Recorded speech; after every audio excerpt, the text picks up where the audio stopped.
Olá, ferrenhos, bem-vindos a mais um Damascast. Estou aqui com a minha co-host, Marta. Boa noite, Marta, tudo bom? Boa noite, Cate. Boa noite, Ferrenhos.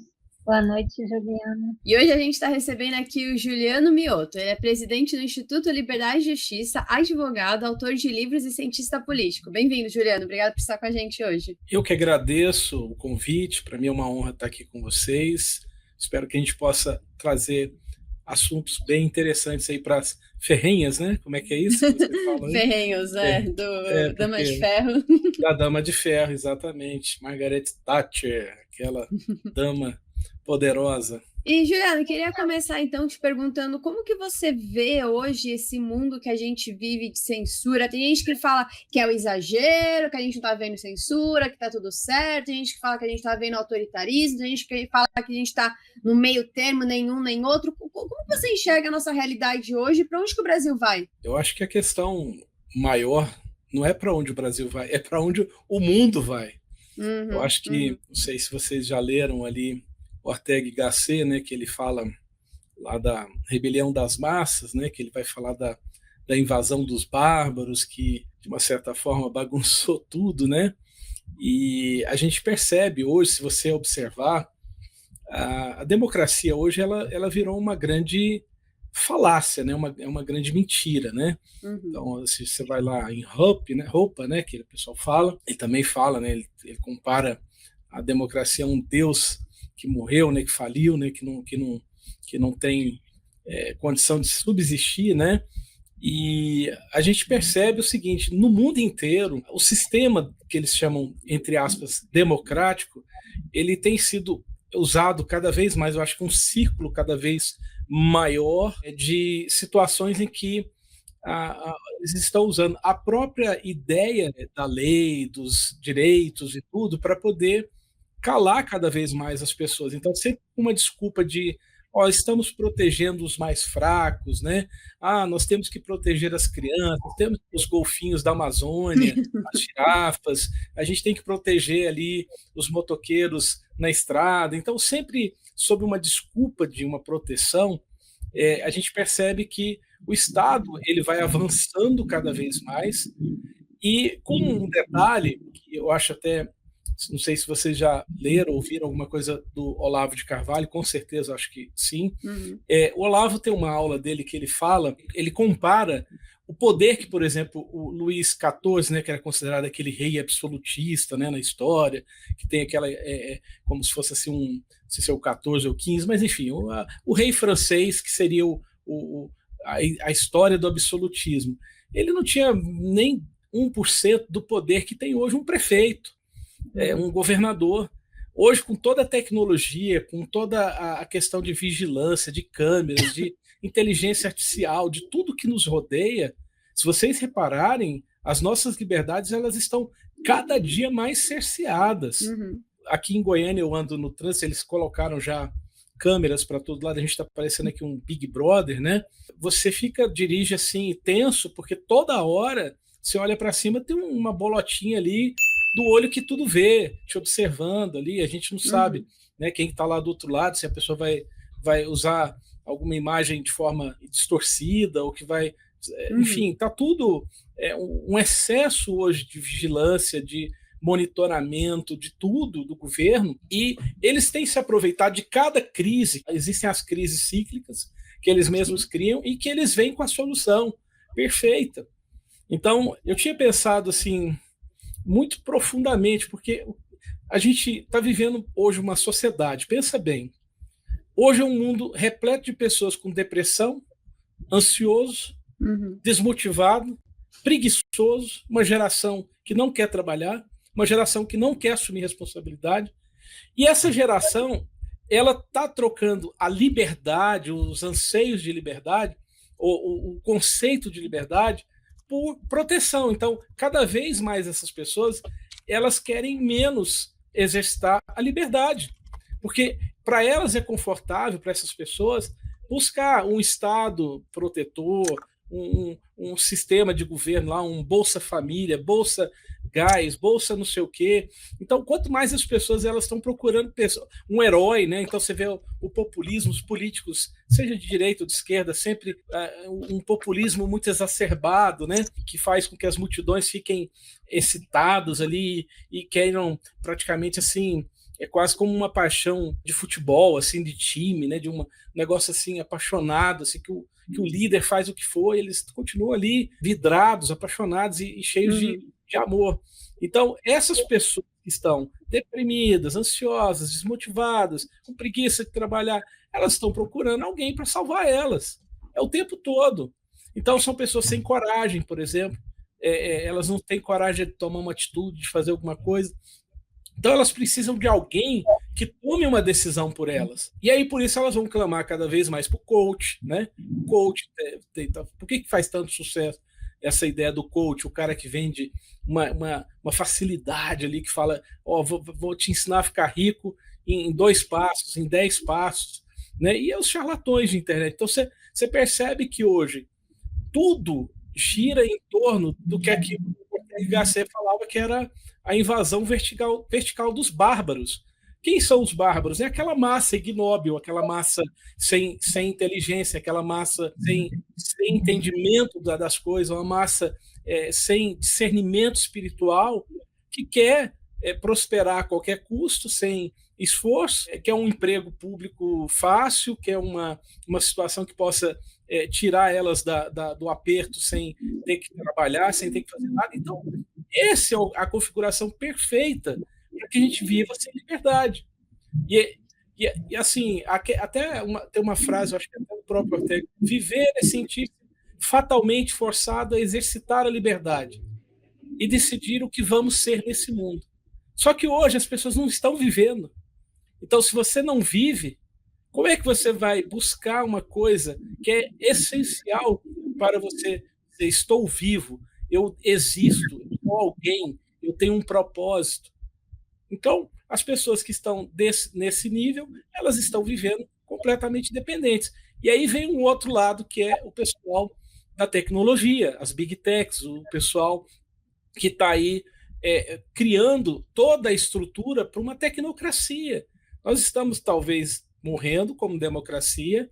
Esse sistema democrático hoje, todo mundo já sabe que ele faliu, que ele já não se sustenta mais, e eles estão caminhando para uma tecnocracia, um governo de tecnocratas, de algo que foi desde a década de 50, que já tinha um movimento tecnocrata, que inclusive, imagina, o avô do Elon Musk, e agora o Elon Musk com o Peter Thiel, com toda essa turma aí no topo da cadeia, eles estão se juntando e criando um ambiente perfeito para dominar tudo da nossa vida. E aí, resta a nós o quê? Ficar aqui discutindo, tentar fazer alguma coisa, mas não, eu te digo, o cenário não é dos melhores. E não é só o Brasil. Quando você pergunta do Brasil, o Brasil acho que talvez seja só um laboratório, tá? Acho que o Brasil é um laboratório de coisas que eles vão fazer em outros lugares, já estão fazendo em outros lugares, e o Brasil é irrelevante também. Eles olham para cá, a gente não tem força militar para defender isso aqui. Se a China, a Rússia ou os Estados Unidos quiser tomar isso aqui, tomar a Amazônia, eles tomam. Mas eles tomam. A gente não tem munição nem para 1 hora de combate, segundo um relatório que saiu de um clube militar. Então, assim, o Brasil ele é um país, assim, no máximo a gente representa uma fazenda grandona, um provedor de insumos, de soja, de gado, e de mulheres bonitas, e de, sei lá o que for, né? E de funk. É isso que o Brasil se tornou. Eu acho que o que a gente vive aqui é uma coisa muito grave, mas eu acho que o mundo inteiro está mergulhando nisso. Mas eu quero te fazer uma pergunta. Eu anotei várias coisas aqui enquanto você estava falando para a gente conversar, várias questões que surgiram. Queria começar essa questão que você falou sobre a nossa essa geração nova que está dependente, que parece que não quer nada. Eu acho que é uma questão o que veio primeiro, o ovo ou a galinha. A geração está assim, mas por que a geração está assim? Ela está dependente do Estado, porque a geração, sei lá, é preguiçosa, Mas não foi o Estado mesmo, com os incentivos econômicos errados, que causou essa dependência para poder colher os frutos depois? Você acha que teve essa intencionalidade em algum momento de falar, vamos prejudicar a economia, intencional ou não, como seja, porque teve aquele relatório não lembro agora quem falou, você será do 2030, você não terá nada e será feliz. Como que eles fazem isso? Prejudicando a economia. Aí você realmente não consegue ter nada, não é uma opção de não ter nada. Você prejudica tanto a economia que comprar uma casa se torna inviável, comprar um carro se torna inviável. Então é culpa dessa geração ou os incentivos que vieram antes para moldar essa geração a ser assim? Bom, primeiro eu vou fazer uma observação que talvez muita gente ainda não acordou para isso. Eu acho que muita gente não está percebendo isso. Se você compra uma casa própria hoje, compra uma casa, você vai lá, normalmente você financia ela. Você financia ela em 30 anos. Em 30 anos, a coisa mais difícil que tem é você quitar uma casa financiada, porque o juro vai juro sobre juro e tal, enfim. Então você é escravo, a casa não é sua, ela é do banco. Você está morando nela. E tem uma esperança de que daqui 30 anos você vai quitar ela e você vai se livrar do banco. Só que tem um detalhe, que quando você compra a sua casa, ela também não é sua, porque o Estado te cobra um negócio chamado IPTU. Sim, então, o aluguel permanente. Você não tem a sua casa e você é feliz, achando que está construindo um lar. Um antiparasita, seja no Estado, seja no banco. 2, você compra um carro ou uma moto. Você não é dono do carro e nem da moto, porque se você não pagar o tal do IPVA, você também vai perder o Estado, ele vai te parar numa blitz e vai te tomar seu carro. Detalhe, é proibido por lei isso chama-se penhora administrativa. O Estado não poderia fazer isso, mas eles fazem. Só que para você se defender disso, você teria que impetrar um mandado de segurança, e ninguém faz isso. A pessoa vai lá e paga, é mais barato ela pagar o atrasado, ou então se tiver muita multa, muita coisa, ele larga o carro e a vida segue. Mas o seu carro não é seu. Sim. A sua casa não é sua.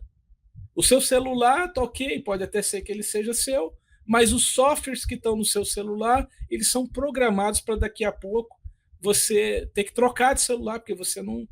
Então, assim, hoje nós estamos já, de uma certa forma, vivendo essa sociedade. Eles ainda não deram essa virada de chave do grande reset, porque eu acho que talvez não se configurou o momento perfeito, mas isso está no planejamento, isso está escrito. Se você pegar o livro do Klaus Schwab, lá do Fórum Econômico Mundial, está lá, grande reset, Covid, tudo assim, está tudo escrito, tem declarações de grandes líderes mundiais, tem tudo caminha para isso. Eles estão aí trabalhando aí para criar as moedas digitais. Por que você acha que eles querem criar moedas digitais do governo? Você não vai ter mais nada seu. Ele vai lá, desliga a chave de uma moeda num tokenizada. Ele sabe onde é que está o dinheiro. Ele vai lá e desliga a chave, você não tem mais acesso a nada. Hoje a gente está já numa sociedade onde a nossa vida é completamente dependente do sistema. Então, você vê, por exemplo, energia. Você não vive mais sem energia, sem eletricidade, mas você depende de uma companhia que tem um monopólio e que não tem concorrência. A telefonia, de certa forma, também não tem quase concorrência nenhuma, são 3 ou 4 companhias, que uma pior do que a outra. Água, a mesma coisa. A água, que seria algo, digamos assim, que está ali na natureza, eles vão lá, pegam a água, canalizam e mandam para você e te cobra a fatura. Se você não pagar, mês que vem você está sem água. Talvez em 15 dias você está sem energia. Então, você concorda que você já está vivendo num mundo onde você não tem mais essa liberdade? Então, você percebe que o que nós estamos vivendo hoje é o fim, o ocaso das liberdades individuais, do homem livre, da pessoa que pode viver. Até se você quiser viver hoje no meio do mato, não tinha um sujeito aí que estava lá no sul, lá, foi viver no meio do mato, ficou não sei quantos anos lá, o povo achou ele lá, foram lá e tiraram o cara, prenderam ele, sei lá, disseram que ele não podia ficar lá, obrigaram ele a sair. Até para você entrar no meio do mato e sumir, se o Estado te achar lá, eles vão lá e te prendem.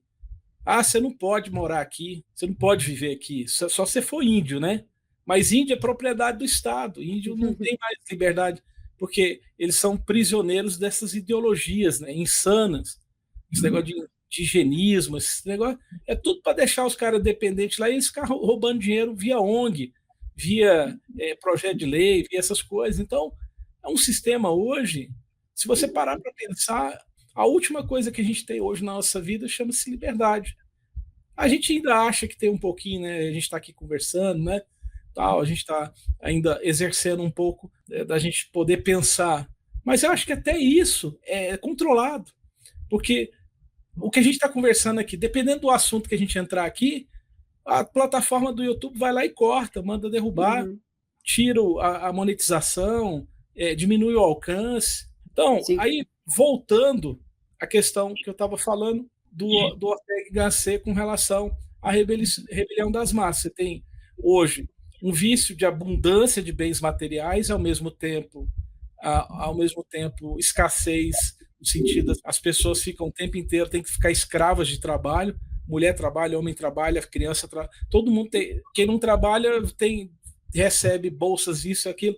Então, assim, a gente tem abundância, mas as pessoas não têm educação, não têm o mínimo de entendimento das coisas. Você tem um hedonismo excessivo das pessoas. Eu vi num lugar o cara falando o seguinte, que o livro criou a civilização, ou a democracia.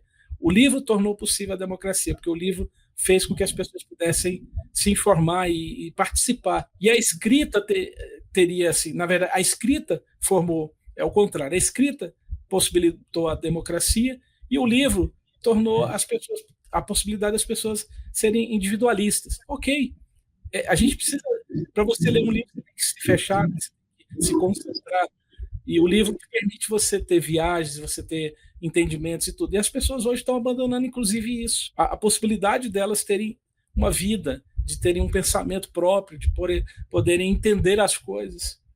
Então, aí essas pessoas, a maioria delas não tem um projeto consistente de vida, elas vão vivendo um dia após o outro. É uma massa ingrata, mimada. Então, assim, tudo está sendo configurado para o inferno, para a gente viver aqui. E os intelectuais, coitados, os intelectuais deveriam se fechar aí, talvez aí numa montanha, né, igual lá no Atlas, né? Acho que deveria todo mundo fugir para uma montanha e fechar ali e não deixar ninguém entrar, porque o debate público ele é cada dia mais pobre, mais formado de jargões, né? Então, aquela história que se fala, né, do signo, significado e referente, né? As pessoas estão apegadas apenas ao signo e significado e o referente que se dane. Então, quem fica apegado ao signo e significado é aquela pessoa emotiva, aquela pessoa que acha que o argumento dela é melhor, não porque ela tem alguma referência real, alguma coisa concreta que aquilo ali significa. Não, é porque ela se sente emocionada com a sonoridade daquela palavra. Igual o esquerdista, quando ele olha para uma velhinha com a Bíblia e chama ela de fascista. Ele sente um prazer orgástico de chamar aquela velhinha de fascista, porque ele acha que aquela palavra ela tem um significado real na vida daquela velhinha. Ela acha que o fato dele estar dizendo aquilo pega, é como se fosse a palavra moldando a realidade e não o contrário. A realidade deveria moldar as nossas palavras, nossos pensamentos, as nossas ideias, até a filosofia. A filosofia, antigamente, ela era forjada pela análise da realidade, das coisas concretas. Depois ela passa a ser, o foco é o homem, é a subjetividade. Ora, como que isso tem... Eu fico sempre pensando, não tem como dar certo. Onde nós estamos hoje é complicado. Olá, ferrenhos! Sabia que estamos em diversas plataformas digitais? No YouTube, Spotify, Instagram e principalmente nosso site. Encontrando vários artigos envolvendo a liberdade ou a falta dela. Não perca tempo e acesse damasdeferro.com.br e em nosso Instagram, @Instituto Damas de Ferro. E teve uma coisa que também, voltando para essa questão da democracia que você citou no começo, a democracia falhou ou a gente está vivendo a consequência de um sistema democrático que fica no poder por muito tempo. Eu digo no sentido de governantes quererem cada vez mais poder, e é do ser humano querer mais poder, querer trabalhar, ganhar sem trabalhar, isso é da natureza humana. Então, você tem uma facilidade para poder ter coisas sem precisar se esforçar, você vai por esse caminho. E aí tem a questão dos piores chegarem ao poder e quererem cada vez mais poder. Então, se eles mesmos votam um aumento de salário, por que eles não vão fazer isso? Se eles mesmos votam um privilégio para eles, por que eles não vão fazer isso? O que impede eles? E aí eles vão aumentando esse poder cada vez mais, não tem ninguém lá para brecar ele, e aí é uma consequência você ter esse estado inchado, gigantesco que a gente vive hoje.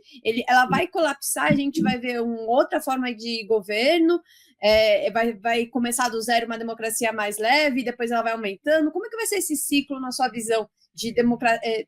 Porque na minha visão a democracia não deu certo, não é o melhor sistema. O único sistema que a gente tem é o... Como é que é a frase? É o pior sistema que a gente tem? Não. Entre todos os sistemas que a gente tem, é o pior, mas é o que funciona. Não vou lembrar a citação agora. Mas eu não acredito que funcionou. Mas eu não acredito que funcionou, porque eu acho que é uma tendência da democracia acabar com esse acúmulo de poder. Como você enxerga essa questão da democracia e desse acúmulo de poder que a gente vê hoje? Então, eu acho que o problema é que existe, eu estou falando, é o problema do signo, significado e referente. Democracia virou uma palavra que só existe como signo e significado. É uma palavra emocional, é como se fosse uma palavra... Principalmente a esquerda gosta de usar muito essa palavra. Tem até um ex-ministro que ele fazia um biquinho, né, democracia, um negócio assim meio iluminista, aquele cara assim, afetado, né, com a boquinha de veludo, aquele cara bem afetadinho mesmo, falando de democracia, estamos dependendo da democracia.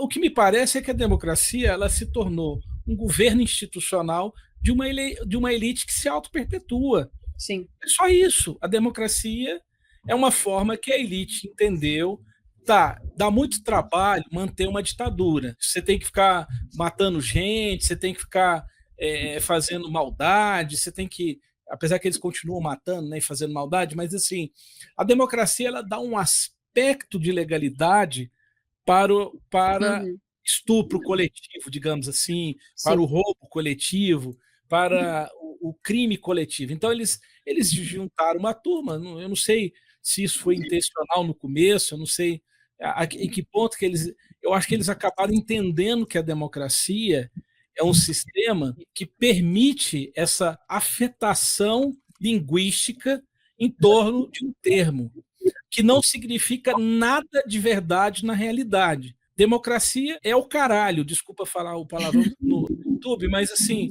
cara, que democracia é essa? Você já tentou ser candidato num partido? Vai lá, tenta ser candidato. Estava discutindo esses dias com eu sou, né, eu vivo no meio político. Hoje, o cara que tem um mandato de deputado, aqui em Goiás, né, deputado estadual, ele tem por ano mais de 20 milhões de reais em emendas. Ou seja, é um dinheiro que ele manda para a cidade, para o prefeito, para a ONG amiga, para todo mundo. Não estou nem dizendo que isso é certo ou errado, não estou entrando nesse mérito, mas ele tem umas 20 pessoas trabalhando para ele no gabinete dele. Ele tem um assessor de comunicação, ele tem uma pessoa, o chefe de gabinete, ele tem pessoa para fazer atendimento de saúde, ele tem uma equipe. Se ele for um cara bem articulado com o governo e tal, ele ainda tem mais lá uns 10 a 20 cargos na prefeitura ou no governo estadual. Enfim, esse camarada, além disso, muitos deles têm os esqueminhas, né? Ajuda alguém aqui, alguém ali e tal, e o cara depois retribui para ele financeiramente. Você concorda que esse cara, quando ele vai para a eleição, agora vai ter em 2026, ele já está com uma estrutura, ele vai receber quase 30 mil reais por mês, combustível à vontade. Aqui em Goiás ele tem um daquele SUV SW4, que custa quase R$500 mil, e mais uma caminhonete daquelas de alto luxo, mais o carro do gabinete, mais combustível, mais um monte de coisa. Ou seja, você acha que esse cara ele entra na disputa na mesma condição da Marta, por exemplo, que vai falar, vou defender as ideias aqui, vamos menos Estado, eu não sei o que, os caras estão cagando para isso, desculpa meu francês, mas assim, o povão está se lixando para esse discurso liberal. Pô, vamos que eu vi assim, nós vamos trazer aqui para você um benefício, entendeu? Aí o outro tipo de candidato é o cara que tem dinheiro. Tem gente que não posso comprovar isso, mas tem pessoas que eles dizem que chega a gastar 20, 30 milhões numa campanha de deputado federal, estadual. 30 milhões. Por que o cara gasta 30 milhões para ganhar 40 mil por mês? Sim. Você concorda? Esse cara que gasta 30 milhões, ele vai comprar voto, não vai? Ele vai comprar liderança, então ele tem uma estrutura. Ele tem 30 milhões. Porra, 30 milhões na sua mão, você faz um estrago. Imagina um instituto Damas de Ferro com 30 milhões todo ano ali. Se alguém quiser doar, estamos abertos. Estou aberto. Eu tenho meu projeto da Turminha da Liberdade. Quem quiser doar 30 milhões, eu estou aberto. Usa aquela frase lá, me deu uma alavanca e um ponto de apoio, e eu viro o mundo de cabeça para baixo, que é do Arquimedes. Então, assim, esses caras estão com o dinheiro na mão, estão com tudo. Aí o terceiro tipo de pessoa que se elege é aquela pessoa com um discurso radical, ou de direita ou de esquerda, é o Bolsonaro, ou do Lula, ou da esquerda, assim, radical. É o cara que tem o discurso lá LGBT, que é sorento, não sei o quê. O outro que tem o Deus, pátria. Então, assim, essas pessoas, se ela cai na graça da massa ignóbil, né, do homem massa, né, dos bárbaros, elas se elegem toda vez. Aí que sobra para o pessoal com discurso liberal, tipo Novo, essas coisas, sobra muito migalha mesmo. Então, a gente fica pensando assim, esse sistema que é forjado para ser assim.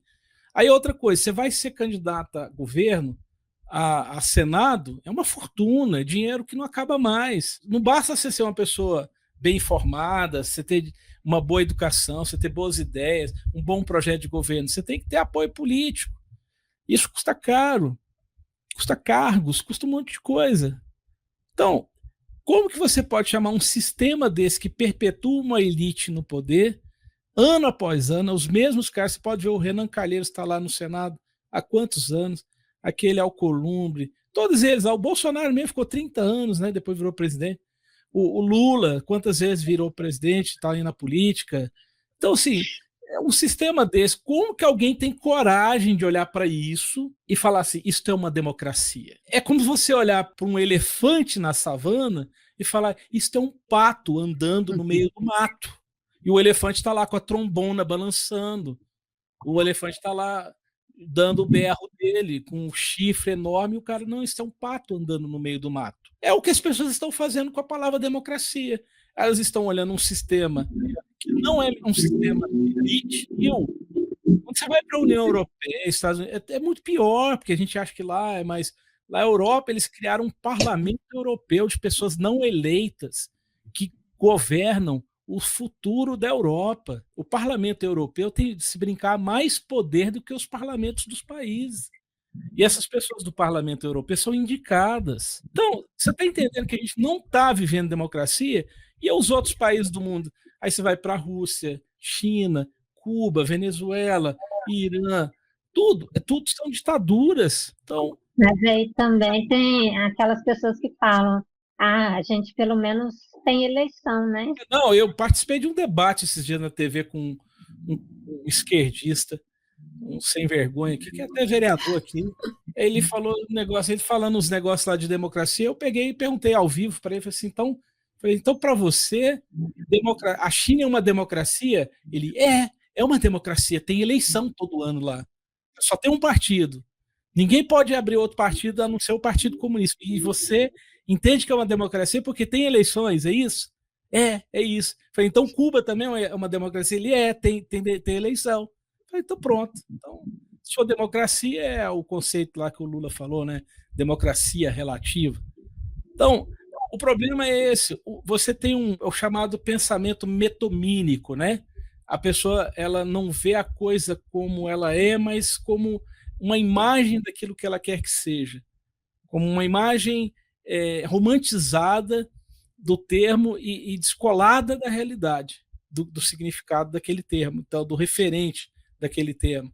Então, a gente está vivendo isso. Essa é a crise. A crise hoje é uma crise não só psicológica, mental, uma crise... A gente está vivendo uma crise em todos os aspectos, e especialmente uma crise de conceitos, de linguística, de seja lá o que for, de conhecimento, as pessoas não estão mais entendendo o que está acontecendo. E quando você vai para o conceito original de democracia, na Grécia Antiga, a democracia era uma distorção, né? Eles viam a democracia como algo negativo. A democracia, na verdade, era como se fosse assim, acho que lá na República, salvo engano, né, na República de Platão, ele fala que a democracia é como se fosse uma degradação do sistema. Então, eles acreditavam numa aristocracia. Aí a gente volta de novo para essa questão da tecnocracia, que é um tipo de aristocracia, só que muito piorado, com anseios de controle. Aí eu te digo, você acha que essas pessoas que estão lá dominando tudo, lá em cima mesmo, fora desse lugarzinho que a gente está aqui, você acha que eles estão preocupados com direita, esquerda, comunismo, socialismo, liberalismo? Não, eles querem controle. E para eles, é bom a gente estar brigando aqui embaixo, a gente estar discutindo, xingando uns aos outros, direita, esquerda. Isso aí para eles é um barato, porque gera os problemas que eles veem com as soluções de cima para baixo. Essa é a impressão que eu tenho hoje da democracia. Eu acredito que a democracia... Eu não defendo democracia, eu sou libertária, e para mim isso é democracia. Eu acho que já é um sistema falho desde o começo, que já teria esse acúmulo de poder, e a gente está vendo a consequência dela, tanto que está assim no mundo inteiro. Então, eu não vejo outra solução se não acabar com isso, e até chegar no momento que as pessoas, que o custo de transição fica tão alto que as pessoas começam a ter alternativas a isso, como, por exemplo, usar Bitcoin, usar soluções que não interferem com o Estado. E aí a questão é, o ego de quem está no poder, em que sentido? Até quando eles vão para fortalecer e estabelecer seu poder? Por exemplo, na eleição do ano passado, o X foi bloqueado. Não aconteceu nada. Opa, é um sinal verde para eles fazerem de novo ano que vem. Então, se eu pude fazer no passado, eu bloqueei o X, ninguém falou nada, ficou um mês bloqueado, no dia seguinte da eleição voltou. E tudo certo, ninguém sofreu impeachment, não teve revolta popular, tudo ok, um dia normal. Como que vai ser ano que vem? Vão bloquear Instagram, vão bloquear Facebook, vão bloquear WhatsApp, até onde eles vão? E aí chega numa hora que eles apertam demais, isso aconteceu no Nepal, que Sim, gera essa revolta absurda, porque falam, não dá mais, até que uma hora explode internamente, porque você apertou tanto que a população não aguentou e explodiu. Eu vejo a gente encaminhando para isso, infelizmente. Mas aí, o que acontece? Aí, para mim, eu acho que é a grande ilusão das pessoas. Todas essas revoltas populares, essas coisas que acontecem, a gente pensa que são espontâneas, mas você pode ter certeza que tem forças e outras elites manipulando as pessoas e levando elas a fazer o serviço sujo. E nem sempre... E se você olhar toda a história da humanidade, todas as revoluções, todas as revoltas populares vieram, após elas, governos piores. Sim.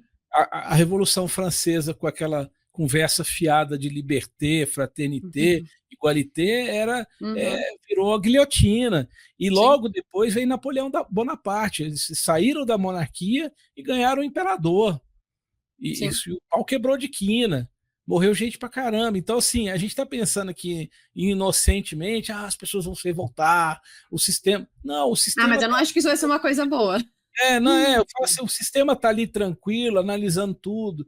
Eu lembro quando eu era estudante de Direito, na década de 90, e estava tendo muita manifestação de estudantes. Eu até fiz parte um tempo do movimento estudantil. Naquela época, eu não tinha muita consciência de que era direita, esquerda, nem nada, não gostava de ler literatura, eu não me envolvia mentalmente com questões políticas. Mas eu tinha um grupo lá, pessoal de esquerda, União da Juventude Socialista, aqueles negócios aí, tinha sempre uns protestos, né? A universidade aumentava o preço, eles iam lá, protestavam, faziam... E eu comecei a escrever para um jornal chamado Tribuna Universitária, a gente brigando lá contra os desmandos da reitoria, né? E aí eu lembro que eu fui jantar na casa de um amigo e o esposo da tia dele era professor lá dessa mesma universidade. E ele era uma pessoa graduada lá. E ele, rindo lá no jantar, assim, acho que falou assim de uma forma... A gente começou a falar sobre esses protestos. Aí ele falou assim... A gente fica lá na reitoria, a gente olha os alunos lá embaixo, a gente fica rindo. A gente tá, tipo assim, a gente tá nem aí para isso. Isso não gera pressão nenhuma. A gente cede alguma coisa para a gente já pede a mais para poder depois ceder um pouquinho e eles acharem que tiveram a migalhinha. E aí isso me chamou a atenção porque eu penso que hoje o mundo é do mesmo jeito, entendeu? Tem um grupo de pessoas lá em cima olhando aqui embaixo e falando assim, olha lá os boboca, a revoltazinha popular e tal. E os caras estão no comando de tudo. A Ucrânia, você sabe que a Ucrânia ela foi objeto de uma ação da CIA, né? Tem um livro de um autor americano, eu não lembro o nome dele agora, que é como organizar uma revolução, sei lá, uma revolta, alguma coisa assim. E esse livro desse autor foi utilizado pela CIA em várias ocasiões. Na Primavera Árabe, por exemplo, na Ucrânia. A Ucrânia, eles derrubaram políticos que eram ligados ao Putin, né, que eram pessoal ligado à Rússia, e colocaram o Zelensky no lugar. O Zelensky ele foi fruto daquela revolução da praça lá, que virou tem até um documentário na Netflix sobre isso. E é uma coisa assim romântica, bonita, mas tinha gente da CIA ali articulando tudo isso e fizeram para cair mesmo o pessoal do Putin e colocar alguém alinhado com o Ocidente. E o que está acontecendo hoje na Ucrânia? O caos, o inferno. O Egito foi a mesma coisa com aquela revolução Primavera Árabe, mas agora tem um ditador lá, um cara manda tudo lá. Então, assim, você vai vendo esses movimentos, geralmente são comandados por agências secretas, agências ou americanas ou russas. Os russos também usam a KGB aqui no Ocidente para desestabilizar a gente, os chineses também. Tem a crise do fentanil lá nos Estados Unidos, existem documentos que provam que a China está envolvida em despejar fentanil lá nos Estados Unidos, que deixa as pessoas hiperviciadas e está matando muita gente. Então, o TikTok é uma arma de quinta geração, de última geração. O TikTok é um negócio que destrói a cabeça de jovem, adolescente. Lá na China, o menino no TikTok, ele vê guerra, luta, masculinidade, entendeu? Responsabilidade. Aqui no Ocidente é funk, é bunda lelê, essas coisas. Aqui no Ocidente é só degradação moral. Então a gente está sendo manipulado por algoritmos o tempo inteiro, inclusive as nossas escolhas, a gente se escolheu talvez na internet por um algoritmo. Eu conheci a Marta porque o algoritmo me mostrou até essa moça aqui, ela tem mais ou menos os mesmos livros que você lê, mais ou menos as mesmas ideias. Da mesma forma, talvez ela me viu, ele pensa mais ou menos como eu, aí a gente vai vendo as pessoas, e o algoritmo está escolhendo a nossa vida, escolhendo as nossas amizades, escolhendo tudo que a gente está fazendo. Então, eu acho isso muito preocupante. Já pensou em investir em nossas ideias? Estamos com camisetas e canecas exclusivas com a qualidade garantida da Viés. Aproveite e compre na viesbr.com. Parece que a gente não tem mais esperança nenhuma, né? Trocamos a liberdade pela segurança. E acabamos sem nenhum. Essa é a grande questão, né, que a gente vive hoje. Aquelas pessoas que pedem mais segurança. Eu debato muito na internet, essa questão da censura é uma coisa que me tira um pouco do sério, né? A pessoa que fala, mas e fake news? Não pode mentir na internet. Como que a gente faz com fake news? As pessoas sempre mentiram uma para as outras. A internet é uma ferramenta. As pessoas sempre gastaram tempo. Se você tira... Eu já acredito que, assim, se você tira o TikTok, tira o Instagram, tira o celular das pessoas... Acho que o ministro da STF falou isso outro dia. Se minha vida sem Instagram vai ser melhor, porque eu fico passando... Ninguém está te forçando a isso. É uma escolha pessoal de cada um. Então, as pessoas já perdiam tempo com besteira antes de existir. Isso é uma ferramenta. É só uma ferramenta. Então, uma ferramenta que pode ser usada para o bem, uma ferramenta que pode ser usada para o mal, dependendo de como a pessoa decide usá-la. Então, a pessoa pode estar aqui assistindo esse maravilhoso podcast no Instituto Damas de Ferro, ou pode estar lá assistindo um videozinho de dancinha no TikTok. É uma escolha dela. Se ela está fazendo a escolha errada, a gente pode aqui falar, olha, não faça isso, faça aquilo. Eu posso te aconselhar, mas eu não posso te forçar. Eu acho que essa é a questão também, que às vezes até a direita se perde um pouco. Eu sou contra esse princípio, esse costume, então eu vou impor através do Estado. Então você está agindo igual à esquerda. Só que a esquerda usa para impor outro costume e você está agindo para impor o seu costume. Então, acho que essa é uma diferença que precisa ficar clara nessa questão da ferramenta. É uma ferramenta. E eu ainda acredito que é uma ferramenta benéfica porque permite com que a gente veja informações que antes a gente não tinha. Então, se você pega, por exemplo, eleições, sempre quem mandava nas eleições, que decidia quem seria eleito, era a grande mídia, que era financiada pelo Estado. Então, você tinha duas opções, aquele teatro das tesouras, direita e esquerda mais ou menos, e aí surgiu a internet e eles não sabem o que fazer com isso. Eles não têm controle na internet. Mas aí, se eu te disser que tem uma autora, ela escreveu um livro, ela chama Whitney Webb, Origens Militares do Facebook. Se eu te disser que quase todas essas redes, esses big techs, têm origem militar, têm origem de vigilância, têm origem no Estado. Então, por exemplo, esse livro Origens Militares do Facebook, ela desenvolve uma tese, assim, ela tem vários documentos que ela conseguiu ter acesso, porque depois do 11 de setembro, não sei se vocês lembram disso, não sei qual que é a idade de vocês parecem ser bem novos, mas assim, depois do 11 de setembro teve um negócio chamado Ato Patriótico, que praticamente acabou com os direitos civis do americano. A pessoa podia ser presa sem uma acusação formal, levava para ser torturado. Então, assim, esse ato patriótico, a CIA, se não me engano, começou um programa chamado TIA, que era Total Information Awareness, que era um programa igualzinho ao Facebook. Qual que é a ideia do Facebook? Você já viu que está lá no Facebook? Assim, o que você está pensando? Não é assim? Fica assim uma frasezinha assim, o que você está pensando? A ideia dessa ferramenta é fazer com que as pessoas voluntariamente entreguem o tipo de pensamento, de preferência política, se ela é racista, se ela é homofóbica, tudo, enfim.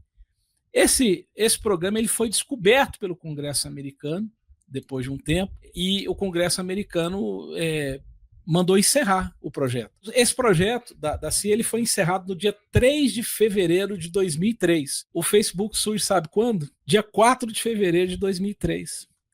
E tem aquela teoria romântica que foi um brasileiro que deu dinheiro lá, mas eles foram financiados desde o início. O Jeff Bezos, que é da Amazon, todo mundo fala a historinha dele, criei numa garagem. O pai dele era do governo americano, ele trabalhava na DARPA, o pai dele era um altíssimo oficial. Os pais dele doaram, não sei se foi $250 mil para ele começar a Amazon, e depois ele recebeu $8 milhões de financiamento para fazer. Não é um negócio. Por que alguém deu dinheiro para ele e não pagou alguém para desenvolver para ele? Então, tem uma empresa que é da CIA, inclusive, ela não é escondido, não, ela é uma empresa de investimentos da CIA que eles mapeiam, por exemplo, projetos que têm potencial, por exemplo, de vigilância ou militar, alguma coisa. Essa empresa chama Inqtel,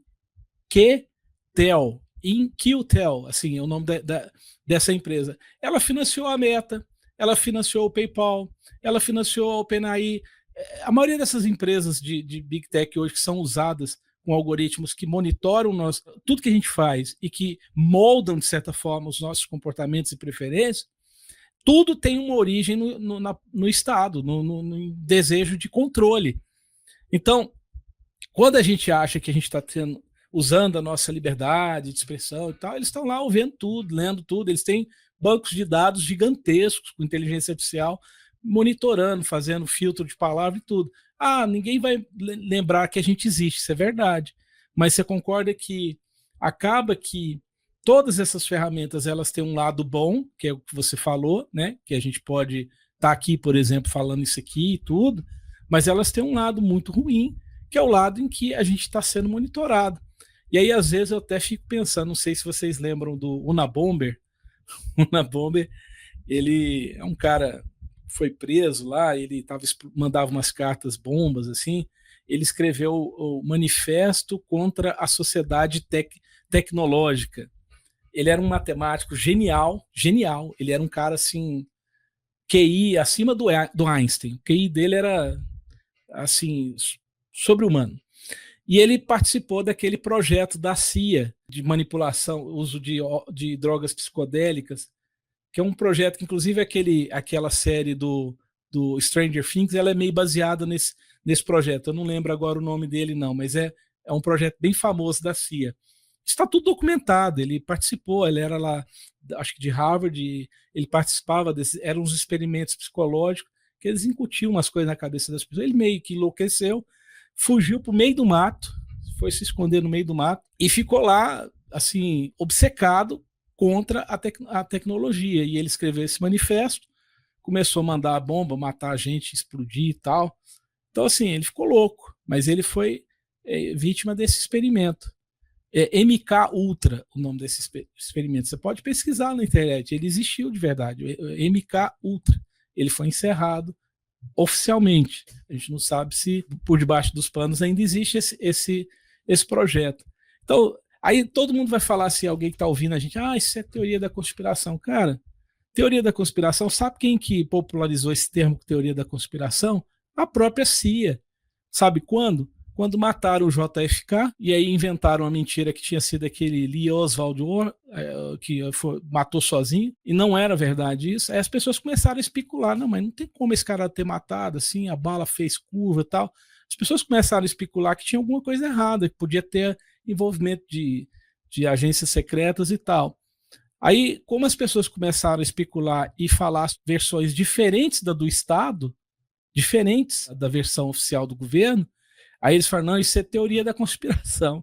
Então, é igual, por exemplo, você vai falar mal do governo, vai falar que o governo está agindo para acabar com as nossas liberdades. Não, isso é teoria da conspiração. O PT é a favor do seja lá do que for, né, de coisas ruins. Não, isso é teoria da conspiração.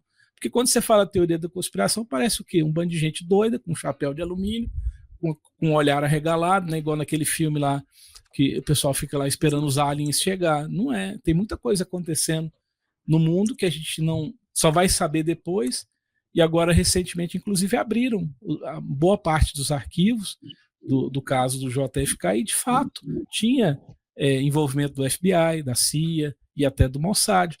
Então, assim, a gente está vivendo hoje um tempo em que o governo, até para ele desqualificar o que a gente está dizendo, eles usam são operações psicológicas, palavras, assim, termos para desqualificar as pessoas.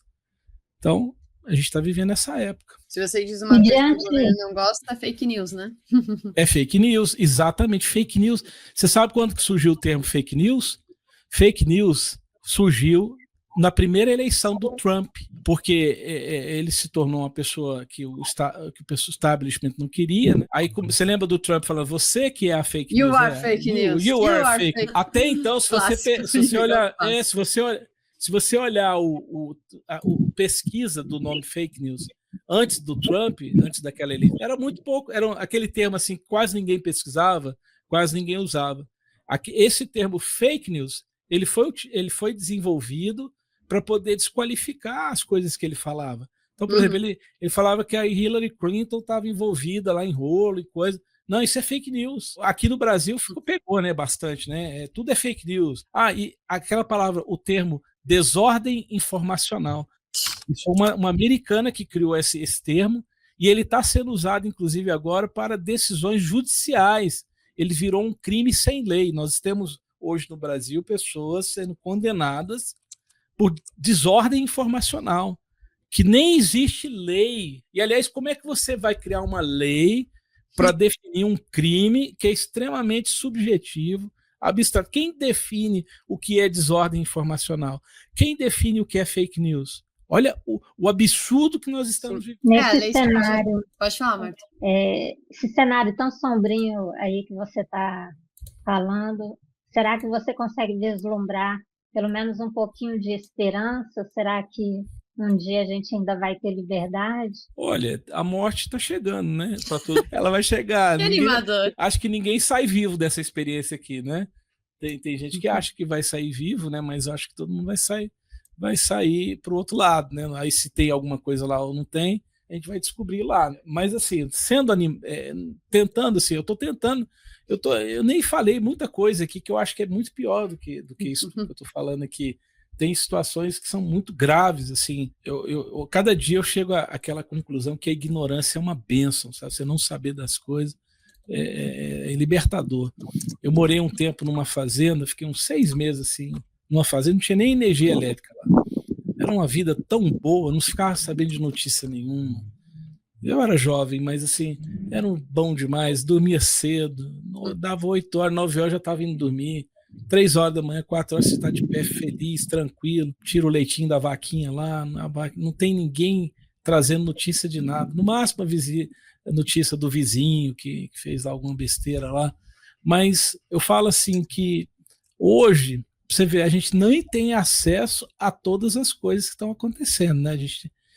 A gente não tem acesso, né? Tem coisas que a gente não fica nem sabendo, né? E com um pouco que a gente já fica sabendo, não sei, não é uma questão de não ter esperança, sabe, Marta? Eu, na verdade, assim, eu sou cristão, né? Então, para mim, eu tenho uma esperança de que a gente vai encontrar, né? Isso que um dia vai acabar desse jeito que tá. Eu tenho esperança em algo além disso aqui. Mas eu vejo a situação tão deplorável, tão assim complexa, mas mesmo no pântano a gente vê, lá tem uma flor, né, que nasce no pântano, né? A gente sabe que mesmo nos lugares mais sujos e frios e tudo, sempre tem alguma vida nova. Eu vejo muito bons olhos, por exemplo, jovens assim buscando conhecer principalmente literaturas de fora, né, desse mafagafo que se tornou as universidades brasileiras. Então, eu vejo que tem pessoas igual vocês, por exemplo, que estão, né, buscando outros caminhos. Eu tenho um trabalho que faço com crianças, né, que é o Turminha da Liberdade. Eu falo sobre liberalismo, falo sobre liberdade, falo sobre coisas que normalmente elas não aprenderiam na escola, né? Numa linguagem boa, né, fácil de entender, divertido. Então, assim, eu consigo, de alguma forma, mesmo com todo esse cenário que eu trabalho como se tivesse esperança, como se fosse dar certo. Eu não desisto do mundo, eu não desisto das pessoas. Eu estou falando para vocês aqui é uma análise real, assim, eu estou tentando falar para vocês, ó, o que eu estou vendo é isso. Agora, isso significa que a gente tem que desistir? Não, eu acho que a gente tem muito o que fazer, eu acho que tem coisas que a gente pode plantar ainda, a gente pode plantar muitas sementes e eu acho que ainda tem muito que lutar, né? Só que o que eu estou vendo assim, é que as pessoas cada vez mais elas estão trocando a liberdade delas por segurança, por tranquilidade, por conforto, por migalhas, e a gente sabe onde é que isso vai dar. A gente está vivendo hoje uma mistura de 1984 com um admirável mundo novo. Então, uma sociedade extremamente viciada em drogas, né? Não só drogas no sentido normal, mas a internet, você sabe que as redes sociais elas têm efeito dopaminérgico, comprovado que gera inclusive dependência das pessoas. Então, dependendo da situação, você pode estar sendo aí muita gente sendo aquela questão de você ficar vendo rios, vendo as coisas, que isso aí tem comprovações na neurociência, tem estudos de neurociência que comprovam que aquilo ali tem o mesmo efeito de drogas muito pesadas. O problema é esse, é porque as pessoas estão trocando a realidade, a estrutura da realidade por uma fantasia. Eu acho que a verdadeira caverna de Platão a gente está vendo hoje. O Instagram é uma caverna de Platão, a gente está vendo sombras.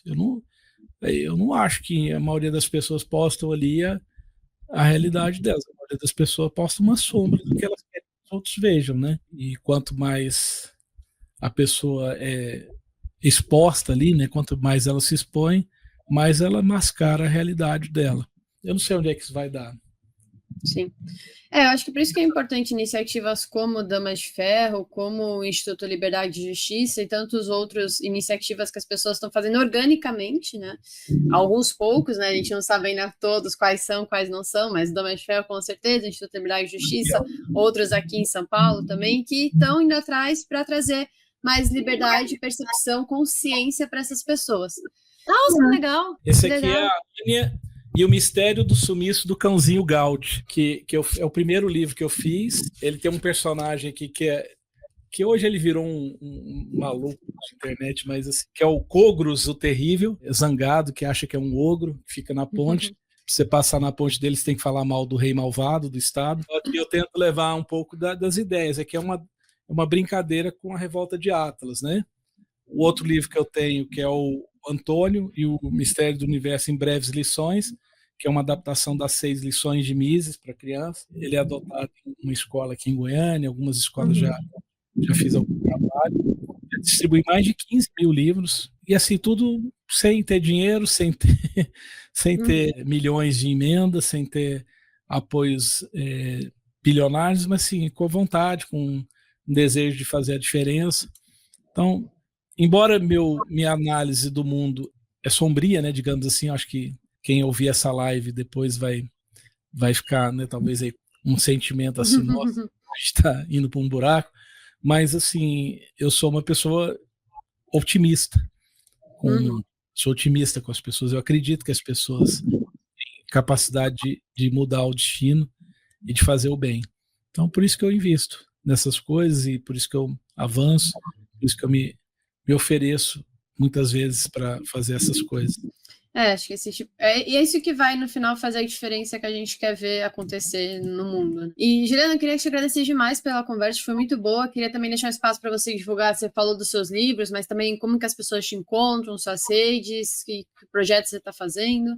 Então, hoje eu tenho só meu Instagram pessoal, é o Giuliano Mioto com 2 T's, igual escreve meu nome, Giuliano com G e Mioto com 2 T's. Tem um Instagram da Turminha da Liberdade, mas eu quase não tenho postado lá, a gente suspendeu um pouco o projeto, porque falta de patrocínio, a gente estava fazendo tudo com patrocínios privados e a situação hoje não está muito boa. Mas assim, a gente está sem site, né? Eu suspendi por enquanto os nossos sites, tanto do ILJ quanto da Turminha, mas se você entrar no meu Instagram, pode me mandar uma mensagem lá, eu mando o livro para qualquer lugar do Brasil. A gente ainda existe um negócio chamado Correios, presta para nada, mas é interessante porque eles têm um jeito de se enviar lá que você paga, quando é livro é mais barato.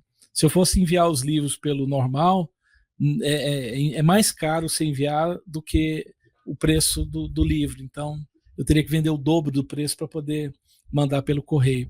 Mas aí eles têm um negócio lá que chama envio impresso, alguma coisa assim, que sai um pouco mais em conta. Mas é isso, eu estou no meu Instagram hoje, praticamente só isso que eu faço uso. Eu tenho um canal no YouTube, canal do Mioto, mas eu tenho tempo que eu não posto nada lá também. Enfim, mas tenho trabalhado nos bastidores, tenho feito muitos contatos. Tem um Instagram também que eu tomo conta dele, que é o do Instituto Brasil 200, mas é um Instagram assim com um viés mais só político, né? Só coisas assim. Tá aí tentando fazer as coisas dentro da nossa limitação e da nossa capacidade.